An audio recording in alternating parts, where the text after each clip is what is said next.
Você que acompanha aqui o canal, vira e mexe, você está vendo, eu falo de DS, eu faço levantamento de margem, falo o tempo todo que o teu preparo que você vai fazer uma restauração indireta tem que estar completamente selado, a dentina, que sempre tem que estar resina e esmalte, nunca dentina exposta. Mas e daí quando chega a sua prótese, quando chega a peça que você tem que colar nesse dente que você fez o DS, como é que você cola? E não é só o passo a passo que a gente vai ver aqui acontecendo nesse vídeo desse tipo de cimentação, não. A gente também vai ver todas essas vantagens de você ter o IDS e as desvantagens de quando você não usa ele. Quando você começa a tua cimentação, a primeira coisa que tem é em relação à peça, né? Que tipo de peça que a gente tem ali? É uma cerâmica, é uma resina? Se for uma resina, é uma que você fez no teu consultório ou é uma resina daquelas fresadas em consultório? Por que é importante você saber isso? Por causa da maneira que você vai condicionar a peça para a cimentação dela. Então, primeiro, esquece esse negócio de cimento autoadesivo, de você ficar usando 200, PP7, não sei o que, esses adesivos autocondicionantes. Esquece eles, porque eles não vão te entregar uma adesão da peça ao dente da maneira adequada. Principalmente uma situação dessa, onde você fez IDS. Como que você vai condicionar essas peças? Depende. Nesse vídeo aqui eu não vou ficar me alongando muito sobre o condicionamento da peça, porque a gente quer focar agora no dente. Mas só para você já ter uma palhinha, para você não ficar perdido, deixa eu te falar que geralmente as pessoas têm dúvida. Quando você tem uma peça feita de cerâmica, geralmente você faz o ácido fluorídrico, depois você limpa com ácido fosfórico, bota lá no ultrassom,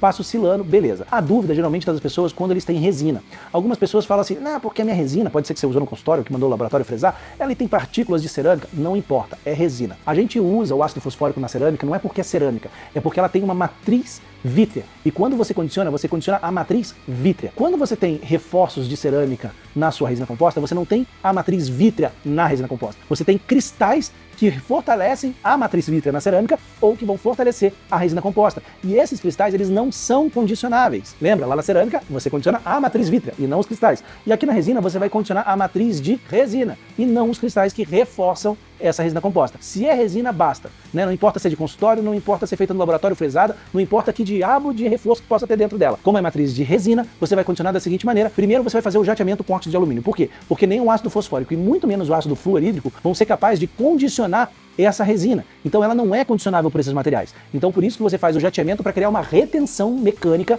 dessa peça para você cimentar. Se você não tem um jato de óxido de alumínio no teu consultório ou não quer usar para não fazer sujeira, não tem problema. Pede pro teu consultório já mandar jateado isso para você. Aí depois do jateamento você tem que fazer uma limpeza dessa peça com ácido fosfórico, pode dar banho no ultrassom também, e você vai aplicar o silano. Não precisa de adesivo, só aplicação do silano. Pronto, já falei mais do que eu ia falar aqui sobre o preparo da peça, justamente para não deixar um vídeo longo. Vamos para o que interessa, que é o preparo do dente. Então você tem ali o seu dente, que você vai fazer a cimentação. Primeira coisa que você vai fazer, sempre prova essa peça antes do isolamento absoluto, para você ter certeza que ela está bem adaptada. Isolou? Prova de volta, para ver se não tem nada no isolamento absoluto que esteja interferindo no assentamento correto dessa peça. Agora você vai começar o processo de preparo do dente para a cimentação. A peça a gente já conversou. Vamos lá então, preparo do dente. Você vai fazer um jateamento com óxido de alumínio. Então aí, ó, aí você vai precisar do jato. Por quê? Porque você precisa criar a retenção nessa resina que já existia. Porque essa resina que está ali, ela não tem nesse momento uma capacidade de adesão. E você tem que criar uma capacidade de adesão nela. E pode ficar tranquilo, porque o cimento que você vai estar usando para unir a peça ao dente, ele vai colar maravilhosamente bem nessa resina que tem ali do teu DS. Muito melhor do que se você fosse fazer a cimentação dessa peça diretamente sobre a dentina. Mas a gente já chega lá. Vamos falar primeiro aqui de toda a sequência. Depois desse jateamento, você vai para o próximo passo. Ah, Renato, eu não tenho ali um jato de alumínio no meu consultório, eu ainda vou comprar, mas ainda não tenho. E eu tenho que criar essa micro retenção. Como é que eu faço? Então vamos lá. Você faz o seguinte. Você vai pegar uma broca troncocônica e em baixa rotação você vai passar ela sobre toda essa resina com muito cuidado para você não remover ela, mas para criar micro retenções. Ah, Renato, então eu posso substituir isso pelo jato de óxido de alumínio? Não pode substituir. Uma coisa não substitui outra. Isso está te quebrando o galho até você investir no jato que vai ser muito útil para você. Então começa a se preparar se você ainda não tem para investir nesse jato. Você já fez o jateamento? Ah, antes do jateamento você fez a profilaxia, né, que você deve ter visto no vídeo. Fez uma profilaxia. A profilaxia a gente usou o Concept Scrub da Ultradente, fez o jateamento e agora a gente vai fazer a lavagem e tudo mais e a gente tem que descontaminar essa peça, tirar todos os resíduos que tem ali e para isso a gente usa o ácido fosfórico. Nessa resina que tem no nosso preparo, o ácido fosfórico vai descontaminar. E como às vezes a gente tem esmalte, como nesse caso do vídeo, no término do dente do preparo, você vai precisar condicionar esse esmalte. Então o ácido fosfórico, ele também vai servir para isso, para condicionar o ácido fosfórico. Aplica esse ácido fosfórico em todo o preparo, aguarda 30 segundos. Se você pegar um brush e esfregar esse ácido fosfórico ainda melhor, depois você vai lavar e secar completamente. E seca completamente porque não tem dentina exposta. Agora que você já lavou e secou, você aplica o silano em toda essa resina do teu preparo. Se esse silano for um pouco sobre o esmalte do dente, não tem problema. O importante é você aplicar bem esse silano, esfregando ele em toda a superfície de resina do seu preparo. Aí você vai aguardar alguns segundos. Tem algumas pessoas que gostam de polimerizar com uma luz bem forte esse silano só para poder esquentar um pouco ele e melhorar as forças de adesão. Tem gente que já acha que isso não precisa, aí vai de acordo aí com o que você prefere. E depois do silano, você vai aplicar o adesivo. Aí você vai lembrar, pô, Renato, mas você não aplicou o adesivo na peça lá de resina. Não, tudo bem, eu também não aplico no de cerâmica, mas aqui no dente eu vou aplicar. Por quê? Porque eu tenho término de esmalte, então eu tenho que aplicar o meu adesivo. E eu aplico um adesivo sem primer, então eu utilizo só o adesivo do OptiBond FL ou só o adesivo do Clearfill. Eu não utilizo universal, eu não utilizo o AMBA, eu não utilizo o Single Bond, não utilizo o Prime Bond NT. Por quê? Porque todos esses têm primer na sua composição. Eu quero um adesivo hidrofílico. hidrofóbico. Adesivo hidrofóbico não absorve água e degrada muito mais devagar do que esses outros adesivos. Então eu vou aplicar o adesivo porque eu tenho o esmalte. Se eu tivesse um preparo sem esmalte, só dentina em todo ele, tipo geralmente aqueles preparos de crua total, que tem núcleo e o término é só em dentina, e eu fiz o meu IDS, como eu não tenho dentina exposta, então nessa situação eu não precisaria aplicar o adesivo. Mas aqui, onde eu tenho o meu término de esmalte, eu tenho que passar o adesivo no esmalte, então eu acabo passando o adesivo em tudo. Aí você vai fazer uma avaliação agora. Qual é a espessura da tua peça? Passa a luz por ela ou não? Normalmente eu trabalho com peças de até de 1,5 mm, geralmente 1 mm, tanto de resina como de cerâmica. Nesse tipo de situação, a luz passa, então eu posso usar um cimento fotoativado. Como toda a minha dentina está selada, simplesmente eu isolo os dentes vizinhos com teflon para poder ficar mais fácil de remover os excessos, não polimerizo o meu adesivo que eu passei no meu preparo, carrego a peça com cimento, faço a polimerização, tiro os excessos, dou o acabamento e é isso. Tá pronta a cimentação, não tem nenhum segredo, mas ainda falta eu te dizer o porquê que tudo isso está funcionando. Agora você já está com o teu dente e a tua peça preparada. E antes de você colar um no outro, não esquece, deixa seu like, se inscreve no canal, que aqui tem muito conteúdo que você aplica no seu consultório diário para você poder aprender cada vez mais, poder melhorar a sua odontologia, e o teu like e a sua inscrição ajuda muito o nosso canal a crescer muito mais e não só isso, a te trazer muito mais conteúdo cada vez mais de qualidade aqui para você. Então não esquece, ativa o sininho para receber as notificações, dá o like e inscrito no canal, você não perde mais nenhum vídeo, tá bom? Então agora vamos voltar lá. O que você tem aqui? Você tem a peça pronta, você tem o dente pronto, você simplesmente vai isolar os dois dentes do lado com teflon, vai pegar ali o teu cimento, vai carregar na peça, coloca sobre o dente com o adesivo que você não polimerizou, porque a tua peça é fina, posiciona bem,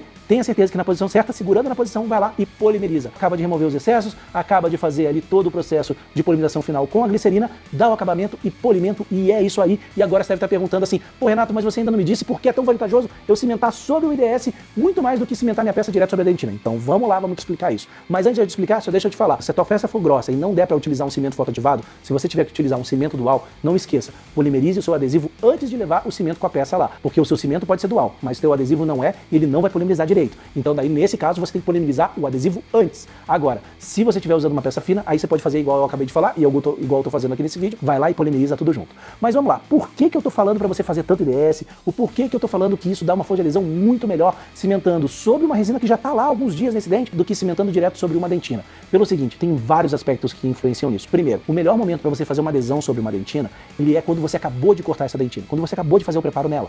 Quando você acaba de fazer esse preparo nela e faz a adesão, você tem uma dentina completamente limpa, completamente inócula. Ela não sofreu com o processo de desmineralização, ela não sofreu com cimentos provisórios, ela não se contaminou com bactérias do meio bucal. Você consegue uma adesão muito melhor logo que você termina o seu preparo antes de fazer a sua moldagem. Por isso é tão importante você fazer o IDS. A força de adesão que você atinge quando você faz dessa maneira é muito maior do que a força de adesão final se você cimentar a sua prótese direto na dentina. Por que isso? Quando você tem ali o seu dente que você acabou de tirar o provisório para cimentar e aquela dentina está exposta, aquilo ali teve contato com cimento provisório, aquilo ali teve contato com bactéria, aquilo sofreu com o processo de desmineralização e remineralização, essa dentina está completamente alterada. Por isso só ela já é ruim para adesão. Mas tem mais. Quando você faz todo o processo de adesão, e geralmente a maioria das pessoas coloca o cimento, carrega o dente, polimeriza junto, tanto o cimento como o adesivo, não polimeriza separado, polimeriza junto. O que acontece? Esse adesivo ele vai tentar criar camada híbrida, vai tentar polimerizar ali dentro da dentina. Mas você tem aquele cimento sobre ele que está polimerizando junto.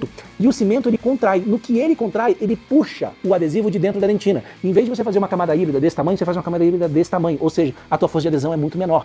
Então por isso que estudos como o do Pascal Magnier, onde você tem um início ali basicamente do IDS, sendo que o IDS vem de antes, do dietístico com outro nome, dual bond, é um clássico da odontologia adesiva, esse artigo, onde mostra justamente a importância do IDS para você fazer isso sempre que você tiver uma restauração indireta para colar no dente do teu paciente. Isso mostra que essa força, a diferença de força de adesão quando você faz o IDS e quando você faz a cimentação da peça direto sobre a dentina, ela é tão diferente que numa você atinge lá forças de 60 megapascal, que é quando você faz o IDS, e eu não tô falando de força de megapascal da resina que você cimentou na dentina lá no preparo não, tá? Eu tô falando da peça que você cimentou em cima dessa resina do IDS. Você consegue forças de 60 megapascal, enquanto quando você faz a cimentação dessa peça direta sobre a dentina, você consegue forças que vão ali até 12, 15, às vezes uns 17, e tem muitos que não chega nem a 5 megapascal. É que tem outras coisas que também influenciam, você chega a ter uma força menor do que 5 megapascal nesse tipo de cimentação. Então, Renato, em situações que eu tiver minha dentina exposta, então o ideal é eu não polimerizar adesivo e cimento juntos, polimerizo separado. Isso resolve, isso ajuda bastante. Isso diminui muito esse problema de você fazer a polimerização do adesivo e do cimento tudo junto. Mas ainda assim você vai ter uma força de adesão pior do que do IDS. Ainda que você tenha já a polimerização do seu adesivo, quando você polimeriza o teu cimento, esse teu adesivo, essa camada híbrida, ela não está maturada, ela demora 48 horas para maturar.